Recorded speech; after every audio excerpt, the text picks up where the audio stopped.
um peixe controla o tempo? O que é aquela coisa que a Lilo tá comendo no luau?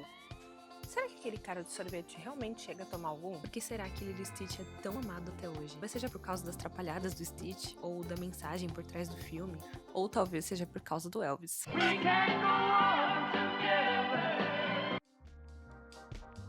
Vamos começar então com o lanche mais importante dessa história, que é o lanche do Fofuxo. Toda quinta eu levo pro peixe Fofuxo o sanduíche de pasta de amendoim. Gente, não é possível que só eu tenha sentido o que a Lilo sentiu. Você já pensou em dar um lanche de atum pra um peixe? Se eu desse atum pro Fofuxo, eu não queria me perdoar. Então vamos fazer isso direito. Um lanche de manteiga de amendoim com geleia no capricho pro Fofuxo. Por que isso é tão importante? O Fofuxo controla o tempo. Você é louca?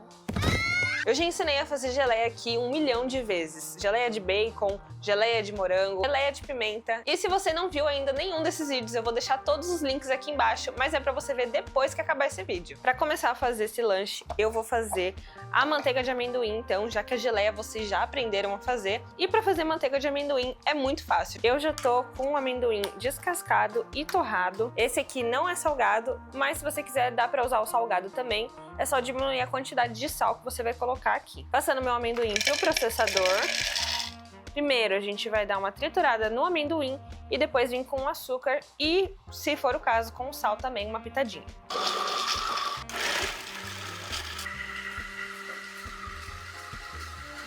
O amendoim não tá totalmente triturado, ele tá bem em pedacinhos ainda. E agora que a gente vai colocar uma pitada de sal e o açúcar todo, gente. Não precisa colocar aos pouquinhos aqui, pode colocar o açúcar direto e bater de novo. Olha a consistência dessa pasta. Para montar esse lanche, então, a gente precisa de pão de forma da sua preferência. Pode ser caseiro, pode ser de mercado. Eu vou manter a casca, gente, porque eu sou do time que come pão de forma com essa casquinha. Mas se você quiser, pode tirar a casca sem problema nenhum. Eu vou começar passando uma camada bem generosa de manteiga de amendoim. E, gente, a minha geleia tá pronta. Como eu já falei, se vocês quiserem, tem receitinha aqui no canal também. Eu vou simplesmente colocá-la por cima. Sério, o Fofuxo não resistiria.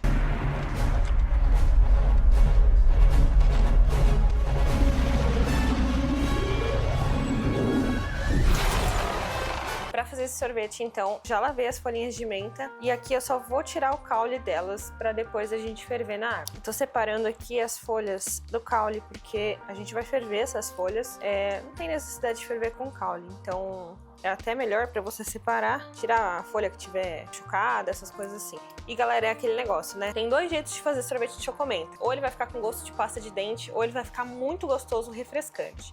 Então, vamos torcer pra gente ir pra esse lado do gostoso refrescante. E pra começar, eu vou fazer o sorvete de uma maneira invertida. Eu vou ferver as folhas pra extrair tanto o sabor quanto essa coloração da menta. E depois eu vou colocar o açúcar e transformar essa menta numa calda. Eu vou colocar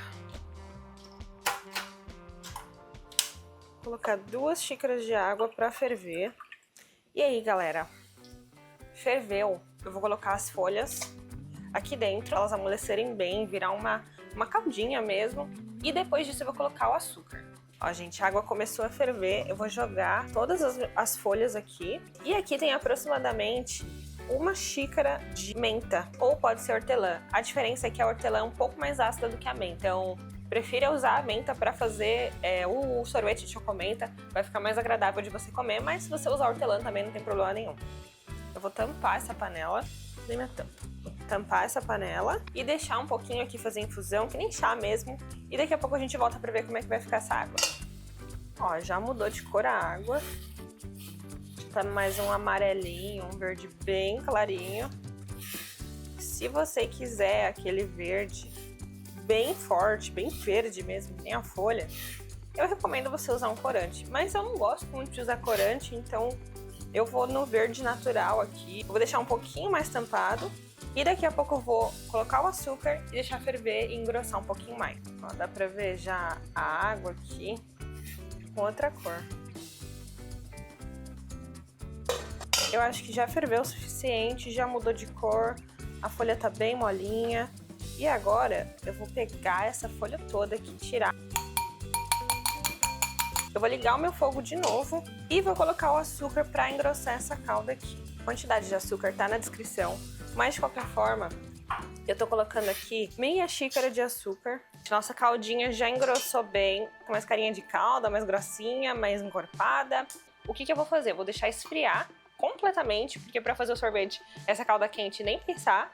Agora que a nossa caldinha tá esfriando, gente, vem a melhor parte, que é o chocolate. Afinal de contas, Chocomenta precisa de um chocolate de respeito, um chocolate gostoso e que deixe o seu sorvete ainda melhor. Então, eu tô usando hoje chocolate ao leite.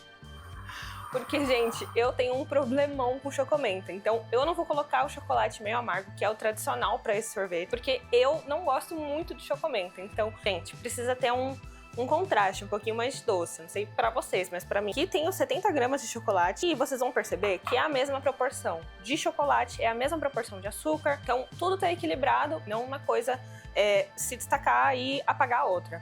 Vamos lá picar esse chocolate. Gente, é bem rusticão mesmo esse chocolate. Eu só cortar ele bem grosseiramente, tipo um chocolate ralado mesmo. Não sei qual é a palavra certa, me ajudem aí, gente. Tipo floresta negra, sabe? Mas vai ficar mais fácil pra picar. E eu acho que pra mim já tá bom, ó. Tá bem pedaçudo. Depois, quando a gente misturar, ele vai acabar moendo um pouquinho mais. Então, eu vou deixar ele assim, mais pedaçudão. Caldinha separada. Vou usar a nata para fazer o sorvete. Ela tá bem gelada. Não pode estar em temperatura ambiente. Não pode estar em temperatura, assim, de geladeira. Quando você for fazer, deixa um pouquinho no freezer ou no congelador para ela dar uma gelada a mais, para ela ficar numa consistência bem firme. Primeiro a gente vai bater a nata. Depois vai vir bem devagarinho com essa calda aqui. E por último, colocar o chocolate. Vou colocar toda a minha nata aqui. Ui! E eu vou bater com uma batedeira mesmo, até ela chegar no ponto de chantilly, gente. Tem que tomar cuidado, porque se você bate muito, ela vira manteiga. Então, se você estiver usando nata, até o ponto de chantilly, que é aquele ponto de pico mais firme.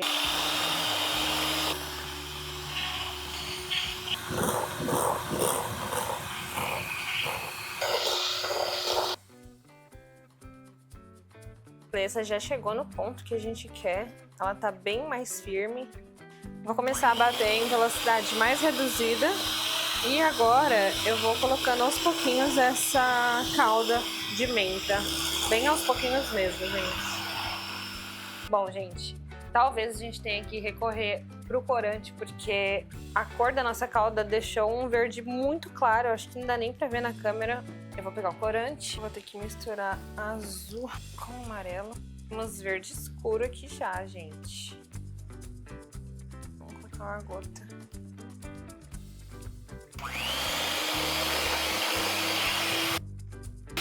Show!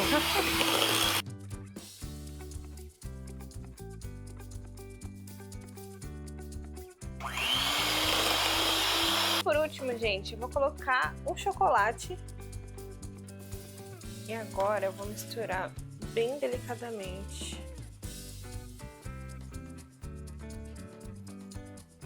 Nosso sorvetinho tá pronto. Agora é só levar pro freezer ou pro congelador da geladeira, até você ver que tá bem firme, com consistência de sorvete mesmo. Eu não sei se vocês repararam, mas nessa cena aqui, que a Lilo e o Stitch estão no luau com a Nani, eles estão comendo uma comida super tradicional e típica havaiana chamada poi.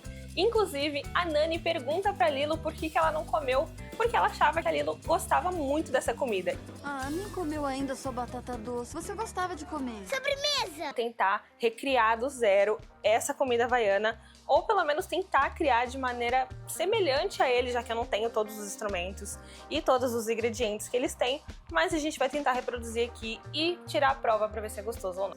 Pra começar esse prato, a Nani pergunta pra Lilo se ela tá gostando da batata doce. Então, gente, é um pó de batata doce que a Lilo tá comendo. Tô usando batata doce que eu tenho disponível aqui. Tem um estilo de batata doce que é mais laranjinha. Ele não é acessível aqui no Brasil pra gente, ou pelo menos aqui na minha região eu não encontrei. Então eu vou usar a batata doce tradicional, que eu gosto muito, e já vai ganhar um pontinho porque é muito gostosa essa batata doce. Aqui dá pra enrolar as duas batatas, isso aqui. Basiquinho, eu vou temperar pimentinha e sal, gente. Bem básico, bem simples, mas que faz uma grande diferença depois. Então, você precisa fazer um embrulho desse papel alumínio para você conseguir ver se ela tá pronta depois no forno. Não deixa aqui uma abertura estratégica, mas ainda assim fechada, beleza? Gente, essas batatas vão assar por bastante tempo mesmo. Uns 40 minutos, 50 minutos. Minha batata já assou, já esfriou, porque é um prato que se serve em temperatura ambiente. Elas estão bem molinhas, não sei se dá pra vocês verem, mas a casca, se eu puxar, ela já tá saindo, ó. Vou descascar elas primeiro, e aí depois a gente vai amassar e adicionar o restante dos ingredientes pra fazer esse prato típico havaiano, que a Lilo adora, por sinal. Eu vou cortar em pedaços menores. Essa receita, gente, tem que acertar no ponto da batata. Como a gente não vai fazer exatamente como os havaianos fazem pra amassar essa batata aqui e dar o ponto certo dessa receita. Vou colocar uma pitada de sal, bem pouquinho mesmo, porque a gente já temperou antes de assar, e vou colocar aos poucos a água. Como eu não sei como vai ficar a textura dessa batata, eu vou colocando bem aos pouquinhos mesmo. Pode ser com esse amassador, mas se você tiver mesmo um pilão, é melhor, porque é mais parecido com o jeito como eles fazem no Havaí. Vou colocar um pouquinho mais de água, mas eu acho que o ponto ele tem que ser dado com a água, porque o havaiano ele é bem mais molinho. Quase como um purê. Vou colocar mais 1/4 de xícara de água. No tradicional havaiano, pelo que eu sei, a batata fica um tempo com a água para ela absorver sem amassar do jeito que eu tô fazendo aqui. Mas talvez o certo seria colocar um pouco de água e esperar ela absorver um pouco e ficar mais molinha. Talvez seja mais fácil fazer se for por esse lado. Ela tá começando a ficar mais fofa e parece que ela tá realmente absorvendo a água, que ela tá fazendo um barulho mais macio e úmido.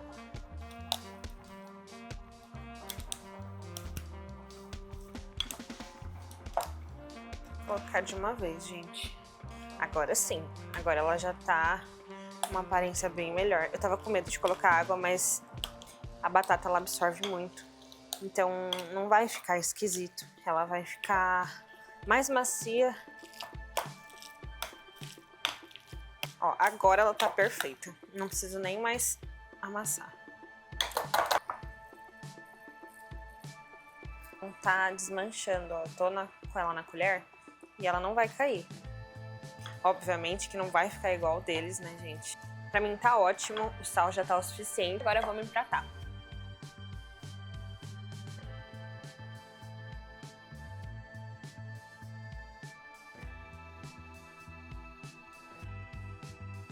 E agora o momento que todo mundo estava esperando. O famoso bolo que o Stitch devora no luau.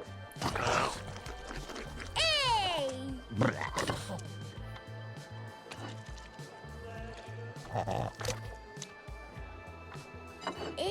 Para fazer esse bolo, então, eu vou começar separando a minha farinha e deixando ela aqui por último, porque ela não vai entrar agora nessa receita.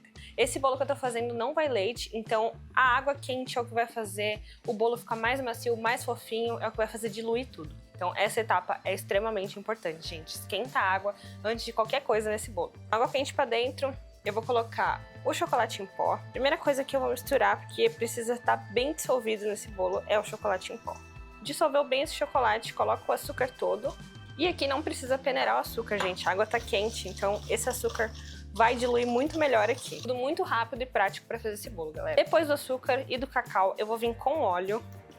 Mistura bem esse óleo. Misturei o óleo e vou colocar um ovo de cada vez. Os meus ovos estão frescos. E se você não tiver certeza se o seu ovo tá fresco ou não, quebra primeiro num potinho, num copo. Depois joga ele aqui, porque se um tiver podre, você vai perder a receita toda. Por último, eu vou colocar o sal. Agora eu vou colocar a farinha aqui, uma parte de farinha para uma parte de amido de milho. Vem com fermento de uma vez, mesmo esquema. Mistura bem rapidinho para essa massa não solar depois, não ficar dura. É aquela batidinha para misturar e acabou. E o fermento ele já tá começando a formar bolha. Significa que ele já tá fazendo a massa crescer. Para de mexer, aqui ó, já tá formando bolha. Para assar esse bolo, gente, eu vou usar papel manteiga. Eu também já ensinei a fazer, mas eu vou ensinar de novo porque esse truque realmente salva muito. Então, eu cortei um pedaço aqui mais ou menos retangular de papel. Eu vou dobrar ele, vai ficar mais quadradinho assim. Dobrou o papel, pega essa ponta que tá fechada aqui e alinha com o centro da sua assadeira. coloca ela aqui no meio e vê mais ou menos aonde é o centro. Porque alinhou aqui o centro, você vai fazer esse recorte. Se você tiver com medo, corta um pouquinho pra mais. Cortei bem pra mais. Não, vou cortar ainda mais um pedaço. Tá bom, não. Beleza, acho que agora deu certo. E aí, ó, só colocar na sua assadeira e despejar todo o seu bolo aqui. Eu vou fazer a receita que eu também já ensinei aqui, que é de chantininho. E basicamente você vai ter que gelar bem o seu chantilly. Mesmo que você tenha armazenado na geladeira 12 horas, deixe uns 40 minutos, meia hora antes de você bater, para dar aquela boa gelada e você bater sem problema nenhum. Mas cuidado para não congelar, gente. Congelou, pode dar alguma coisinha errada aí no caminho. Então, cuida para não congelar, mas deixa ele bem geladão. Ó, o meu quase começou a congelar aqui.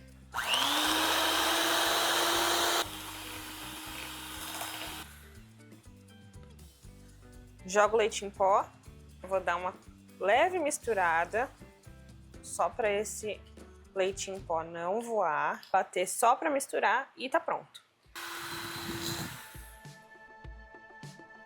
Meu chantininho já tá no ponto que eu preciso.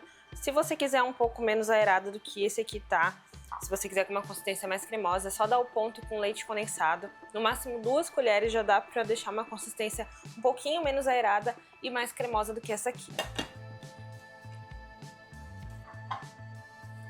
Perfeito. Ele é um bolo que ele só tem um recheio no meio, uma camada só.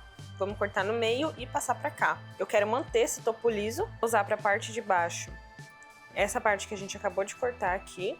E a parte de baixo vai ficar pra cima, que é a parte da forma do bolo, onde a gente assou.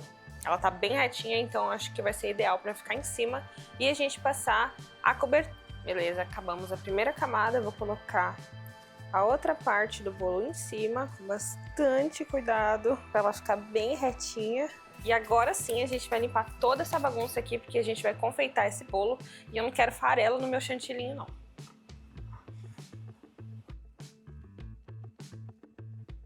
Vou passar nas laterais, depois eu venho com o resto do chantininho e finalizo por cima, porque, gente, tem bastante pedaço de bolo aqui. No total foram 2 caixinhas de chantilly. Cara, eu não sou a melhor mestre confeiteira, mas eu manjo um pouquinho. Eu acho que esse bolo vai ficar bem bonito.